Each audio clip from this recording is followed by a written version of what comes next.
బిడ్డలారా, ఈ దినము కీర్తనలు 37:5 ధ్యానిద్దాం. నీ మార్గమును యెహోవాకు అప్పగింపుము, నీవు ఆయనను నమ్ముకొనుము, ఆయన నీ కార్యము నెరవేర్చును.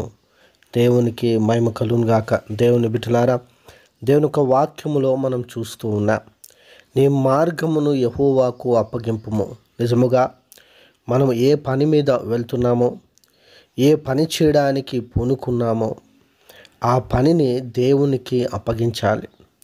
ఎప్పుడైతే దేవునికి అప్పగిస్తామో దేవుడు ఆ కార్యాన్ని సఫలం చేస్తాడు. దేవుని యొక్క వాక్యములో మనం చూసినట్లయితే అబ్రహాము దాసుడు ఏలియాజరు అబ్రహాము తన కుమారునికి పెళ్లి కుమార్తెను తీసుకురావాలని ఒప్పందము చేసుకొని అతనిని పంపినప్పుడు అతను తన మార్గము యెహోవాకు అప్పగించుకొనెను.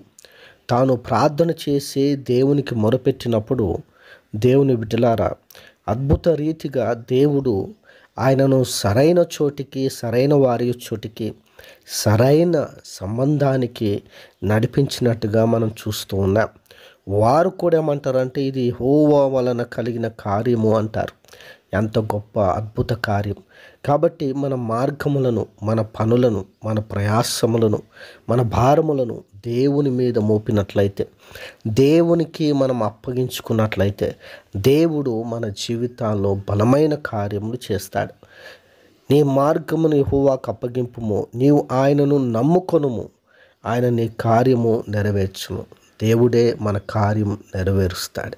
అతి నమ్మకం, అతి విశ్వాసం దేవుడు మనందరికీ అనుగ్రహించును గాక. ఆమేన్.